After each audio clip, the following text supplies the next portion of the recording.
आज की भजन संध्या में मैं योगाचार्य डॉक्टर गोपाल वर्मा आपको पिछली बार जो हमने अनिरुद्ध की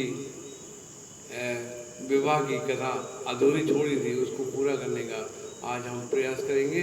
हमारे साथ हमारे ब्रज भाषा के प्रसिद्ध कवि और योग गुरु दिनेश बघेल जी आपको अनिरुद्ध की कथा का दूसरा भाग सुनाएंगे। आपको याद होगा हमने कथा छोड़ी थी पिछली बार जब चित्रलेखा अनिरुद्ध को उड़ा के ले आती है महल में और अनिरुद्ध सो रहे होते हैं। इसके आगे ये का जो भी कथा है वो आप हमारे कवि दिनेश बघेल जी के मुखारबिंद से सुन के प्रसन्न होंगे और हमारे चैनल को सब्सक्राइब अवश्य करिए। धन्यवाद। भाई उनकी माँ ने मोबाइल देखे हैं तो कैसे सीखा है। यमुना जी के तीर पे ठाड़े नंद किशोर झिलमिल है रहो पीताम्बर को छोड़ हे शिव के लाला टेर सुनो हम शरण तुम्हारी आए हो। शिव के लाला टेर सुनो हम शरण तुम्हारी आए हम शरण तुम्हारी आए हम शरण आपकी आए शिव के लाला तेर सुनो हम शरण तुम्हारी आए। ठोकराना नहीं हमको भगवान इस जग ने हम ठकुराए हैं। ठकुराना नहीं हमको भगवान जग ने हमको ठकुराए हैं। एक आशा लगी है ओ भगवान वो आशा लेकर आए हैं। ये सेवक लगी है ओ भगवान वो आशा लेकर आए हैं। शिव के लाला तेर सुनो हम शरण तुम्हारी आए। आदरणीय बहुत खुशी की बात है सक्सेना साहब आए हैं। आज से करीब 3-4 साल पहले की बात है। सक्सेना जी से मुलाकात हुई थी इसी जगह पे और सबसे पहला मैंने कुछ नरसिंह जी के बारे में गाया था वो वहीं से शुरू हुआ है मेरा आज तक। हम वैसे घूमते हुए आ गए कई बार बुलाया आप लोग चर्चा कर रहे तो वहीं से मेरा शुरू हुआ है। उसके बाद बहुत सारी कथाएं मैंने सुनाई हैं। तो आ जाइए उसी जगह पर। व्यास पुत्र सुखदेव जी अभिमन्यु पुत्र परीक्षित को हर हर गंगा के किनारे 88,000 ऋषियों के बीच में ये कथा कह रहे थे। कहने लगे प्रद्युम्न के बेटे अनिरुद्ध को जब बुला लिया रेखा ने तो नाना प्रकार से जगाने लगी। रेखा की बात सुनकर के ऊषा जगाने लगी। कहने लगे जागे नहीं है, बहुत परेशान हो गई, सोचने लगी कैसे जगाऊं क्या करूं अनिरुद्ध को। तो बीड़ा उठाया उसने, सोचने लगी अंगूठा खींच के जगाऊं पानी छिड़क के जगाऊं कैसे गाऊं। तो उसके ध्यान में आगे गाना गाने लगी। राजा नहीं जागे रात गई स्वामी नहीं जागे रात गई प्रियतम नहीं जागे रात गई। सोचने लगी और जगाने लगी और गाना की आवाज जैसे ही अनिरुद्ध जी के कानों में पड़ी और एकदम से अनिरुद्ध जग के बैठ जाते हैं। बोले कौन हो तुम। मैं तब तक छम की आवाज आती हुई उषा आगे बढ़ी और बड़ा श्रृंगार कर लिया उसने, बड़ा अरे चंदा सो मुखारो बिंद सो बहु कहीं न जाए मृग जैसे नैना देखे खंजन सर माय लंबो सो चूटी लाजा को करे आलो ठन्ना। आ गई एकदम से कहने लगी, हाँ कौन हो तुम जानती नहीं मेरे बाबा कृष्ण है, मेरी दादी रुक्मिणी है, मैं कहाँ हूँ, ये कौन सा महल, कौन सी हवा, कौन हो तुम? अब वो सब बोले कुछ धीरे धीरे पूछो तो बताए, तुम तो धमकी के मारे डाल रहे हो। अरे तुम समझती नहीं हो, अब मुझे कौन लाया, मैं कौन हूँ? तो बोली मैं चला जाऊंगा यहाँ से, क्या सोच रही हो?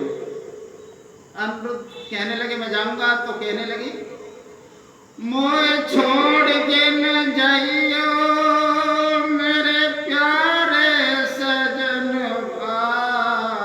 तुम्हारे बिन अकेली में कैसे रहूंगी, राजा के बिन अकेली में कैसे रहूंगी, प्रीतम के बिन अकेली कैसी रहूंगी। और कोई पूछे किनको सुने हैं, मन की बतियां किन सोरे कही है, दिल की बिठाए किन से कहूंगी, तुम्हारे बिन अकेली में कैसे रहूंगी, सजना के बिन अकेली। बोले अच्छा तुम? तो कहने लगे तुम नाराज हो रहे हो, क्यों हो रहे हो? अरे आने से त्यारे आई बहार, हुआ दिल खुश और मची झनकार, प्रभु ने बनाया है तुम्हें मेरे लिए। कहने लगी तुम्हें मेरे लिए बनाया है। बोले तुम कौन हो? पानी लाऊं? नहीं। दूध पियोगे? खाना। तुमसे कहने लगी ये तो बड़ा डर रहा है। कहने लगी कौन हो? उषा बोली अब बात सुनो, यहाँ पर बड़ा शोर रहते हैं, ये घर उनकी बिटिया को है, दासी को उषा कहते हैं। हम उषा हैं, बाणासुर की। क्या तुम बाणासुर की लड़की हो? हाँ। अरे पहले क्यों नहीं बताया, मैं तो एरा गरा समझा। लाओ पानी लाओ, दूध किसका है? गाय का लाओ, दूध भी बन लो, पानी भी बन लो, ना दादी की सुनते ना अम्मा की। हुआ ऐसा आज अनुरुद्ध उषा के साथ में रहने लगे। 20 दिन हो गए, 22 दिन हो गए। जो उषा हर तीसरे दिन अपने बहन से, अपनी माँ से मिलने जाती थी, वो किसी से नहीं मिली। क्या हुआ क्या? उषा ने बहुत छिपाओ करो भरी, छिपो न भेद छिपाने से, अरे इसका मुस्क की हवा गुरुजी दबती है नाई दबाने से। और आखिर मनुष्य के कर्म को कर्मों का, और आखिर कब तक घुमाना हो गुरुजी, बहुत असंभव है, लगे जावे आगे फिर धुआं न हो। आज उषा की माँ चलने लगी, बांधी जल्दी जाओ, क्या बात है? तो कहने लगी अरे बांधी लैया बोलाए, कहीं समझाए चले न जारी, और जारी मेरी गुइया, जारी मेरी सहेली बहनी मेरी जारी, और मेरी बिटिया को तेरी महलन में बांधी लारी। आज बांधी सका बांधी दौड़ती हुई गई और एकदम अखबार खटखटाई, और अनुरुद्ध भगवान सो रहे थे। कहने लगे उषा कहीं कोई है, और दौड़ के आई। कहने लगी तुम्हारी मम्मी ने तुमको बुलाया है? हाँ हाँ बहुत दिन हो गए। चलो ठीक है। आज उषा अखबार बंद करके चली गई सीधी, उसी के साथ में बांधी के जात में चली, महलों में पहुंची है। वो सब श्रृंगार की हुई थी। एकदम उषा की माँ कहने लगी क्या उषा, ये मैं क्या देख रहा हूँ तेरे पास, ये श्रृंगार? मम्मी हम सो गए थे, और सहेलियों ने पता नहीं क्या क्या करती रहती, मुझे पता ही नहीं।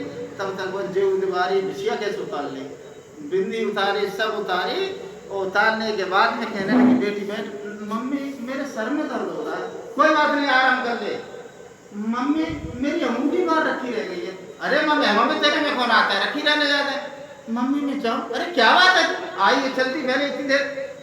और दोस्तों 2-3 बार उसने कहा, सही माँ बोली तू चली जा, और वो बिना नमस्ते करी चली आई।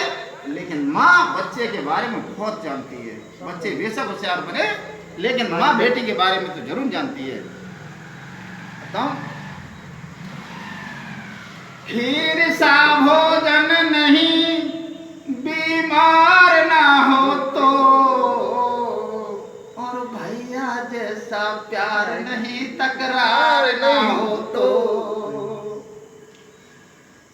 और मैया जैसी ममता नहीं यदि रार ना हो तो, और पत्नी जैसा प्रेम नहीं बदकार ना हो तो। कहने लगी बेटी तू जा, और एकदम से बाणासुर को बुलाया। कहने लगी पिया एक बात कहना चाह रही हूँ, मुझे लग रहा है मेरी लड़की फिसल गई। बाणासुर कहने लगा क्या लगती है, उषा मेरा खून है, उसकी आत्मा बिल्कुल नहीं हिचकिचाएंगी, मैं नहीं सुन सकता ऐसी नहीं। तो कहने लगी पिया एक बात बताओ,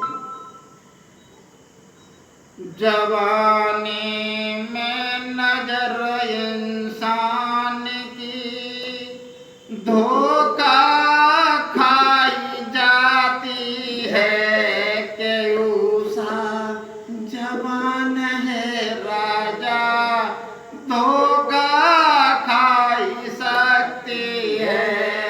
या ऐसा मत बोलो, मुझे लग रहा है 100% लग रहा है। तो कहने लगे ये बात है तो आज किसी को भेज के पता करो। तो उषा की माँ सोचने लगी मैं किसको भेजूंगी इस काम के लिए, मैं खुद ही जाऊंगी।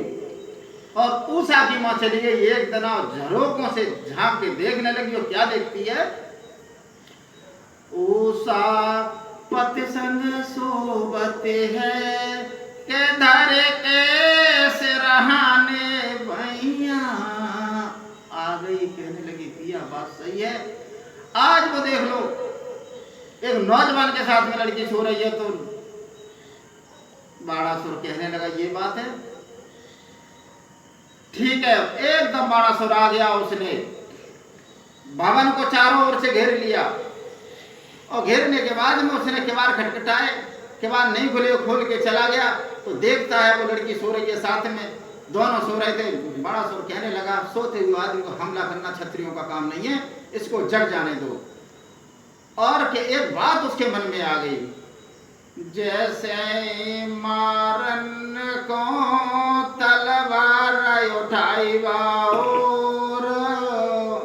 अरे बाप प्रथम के पूत पे यखियां भाई चकोर। कहने लगा इतना सुंदर लड़का, शादी तो मुझे भी करनी है, इतना सुंदर तो मैं ढूंढ भी नहीं पाऊंगा। ये चुनाव तो अच्छा है मेरी बेटी का, लेकिन इसकी ताकत जरूर आजमाएंगे। और तब तक मंत्रियों ने आके बता दिया महाराज झंडी गिर गई, जो झंडी बोले बाबा ने दी थी, झंडी गिर चुकी है। बाणासुर समझ के आया तो खुजली मिटाने वाला मेरा यही है।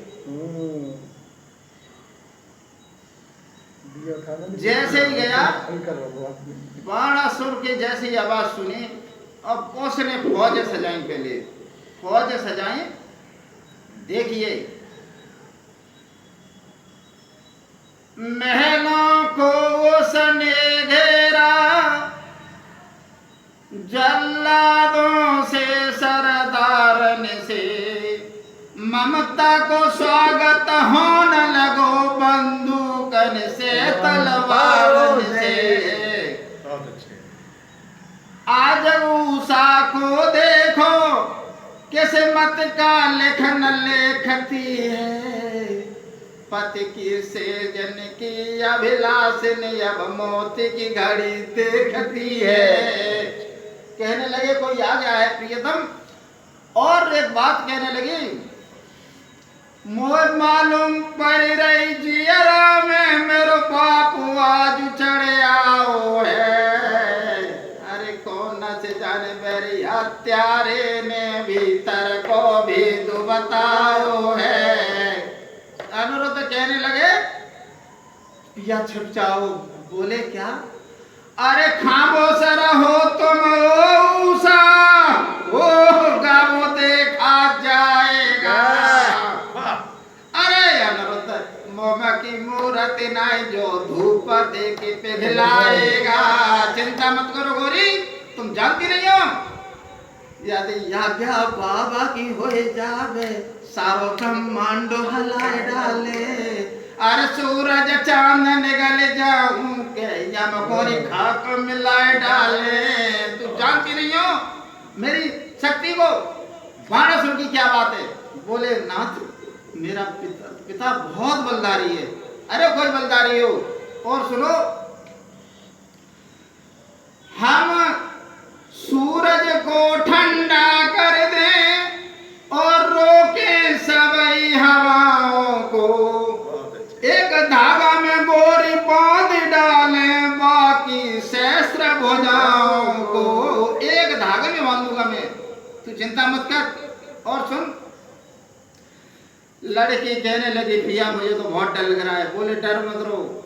बोले बाणासुर ने तब तक हमला बोल दिया और बाणासुर आम की डाल कुहलिया बोली, पपिया बोलेगा पीपरा डाल। अरे बाणासुर यंगना में बोल के लंबी खींच रही तलवार। अरे बाहर आई की बोलन लागो रहियो खबरदार होशियार। अरे जिंदा कमी ना जान न पाए कि जिंदा पहले के दांत यो खाए। खामोश हो जाओ। एकदम बाणासुर ने जैसे ही वहां पे उगारा और 10,000 जवान गुरुजी धर के बापे टूटे। और ऊषा ने जब देखा है छक्का बाके छूटे। एकदम से कहने लगा और तब तक आह्वान किया, बहुत बड़ी शिला ले दी उसने अनुरुद्ध ने। अरे धर के छूटे यजवन रोता और भोजन पे परे टुराए। और भारी मारू है अनुरुद्ध जी की यारो ध्यान बिसर नहीं जाए। और ये कह के मारे धोए मर जावे तीजो खो खाए मर जाए। और वल्ला तोबा करे मुसल्ला हिंदुन परो राम से काम। और वही ब्याह लाए मृग ने नी बागो मुख में तो खोना। और कोई कोई रो है तिरियन को, कोई पुरखन को चिल्लाए। और मारे कमेड़ो सब को कर दो सब ढेंचा से दे बिछाए। आज जैसे मारा तो भगवान अनुरुद्ध को बाणासुर ने देखा भोले बाबा की नाक फांस लेकर के उसका फंसा दी। अनुरुद्ध कहने लगे भोले बाबा की आन मारो इसलिए फंस गया हूँ, मैं चाहूँ तो इसको भी तोड़ सकता हूँ। एकदम जाल बांध करके और बाणासुर ने अनुरुद्ध को ले जा करके बक्सी में डाल दिया। उसमें सर्प और नमक भी डलवा दिया, लेकिन सर्प हो गए बिछौना, नमक हो गए मिस्री। बैठे हुए हैं, लड़की ऊषा जाती है, कहने लगी पिताजी तुमने क्या किया? अरे चोर मेरे घर में घुसाया तूने। बताई तो बोली ओ पिता नादान न बन में बरदानी पत पाओ है। पिता नादान मत बनो।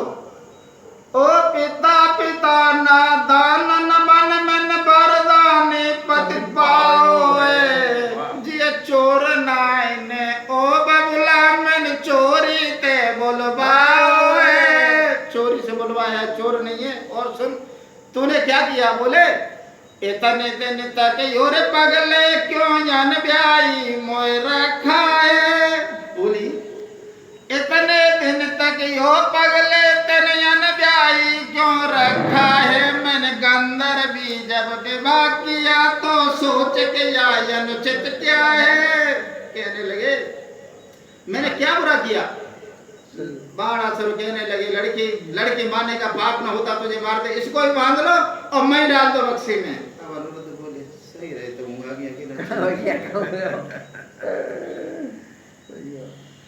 अरे काउन पाले हरे परेवा, काउन पाले दखनिया के